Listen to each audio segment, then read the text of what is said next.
Today editorial will be start now within 10 seconds.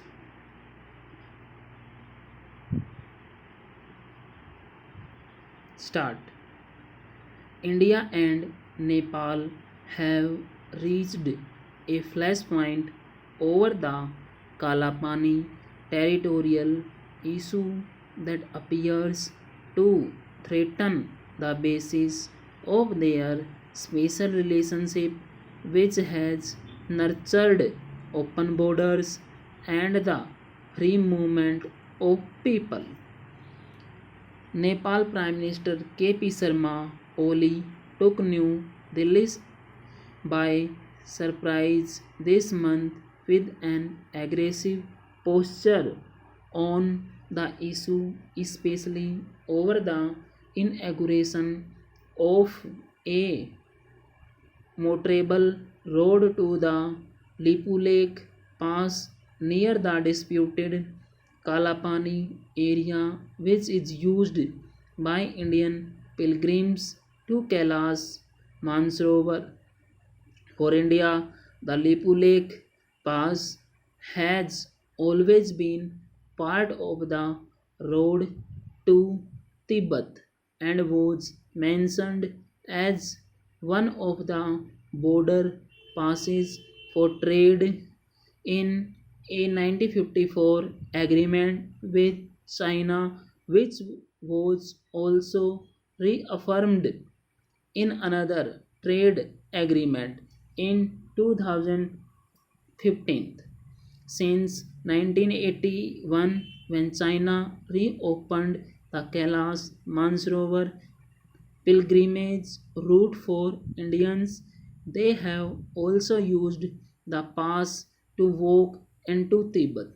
The road built now follows the same alignment and would essentially cut down their travel time by 3 days each way. As a result, the government has been even angered by Nepal's strong protests, followed by fiery speeches by Mr. Oli and Foreign Minister Pradeep Gawali threatening to send more forces to the India Nepal border. The Nepali cabinet's decision to adopt a new political map that claims not only Lipu Lake but other areas that are in Indian territory that have been claimed by Nepal, invo- invoking the 1816 Saguli Treaty with the British was described by India's MEA as artificial, unilateral, and unacceptable. Tensions have also been fueled by Mr. Oli Jibbe that the Indian virus looks more lethal than one from China, and the Indian army chief's contention the Nepal raised the dispute at the behest of an external force, namely China. Boundary disputes are common ground for countries that have an ancient history and shared borders, and the Kalapani issue is one such dispute that India and Nepal have resolved to sort out.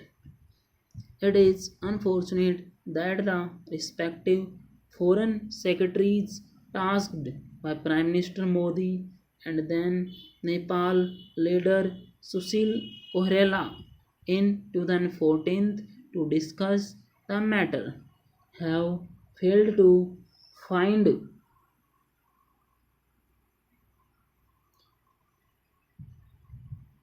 an acceptable date for a meeting since then. India must concede it has dragged its feet on the issue even 2 weeks ago when matters came to a boil in Kathmandu. The MEA responds that it would convene the meeting after the pandemic had been dealt with, was unnecessarily dismissive of an issue important to Kathmandu. Mr. Oli's government had raised it last November as well. Its offer to send a political envoy to New Delhi was rebuffed. It is clear that the struggle within the ruling Nepal Communist Party has suffered Mr. Oli more combative posture given the importance of ties with Nepal, often romanticized as one of roti beti, food and marriage. India must not delay dealing with the matter, and at a time when it already has its hand full with the pandemic and a face off with China, Ladakh, and Sikkim. Full stop.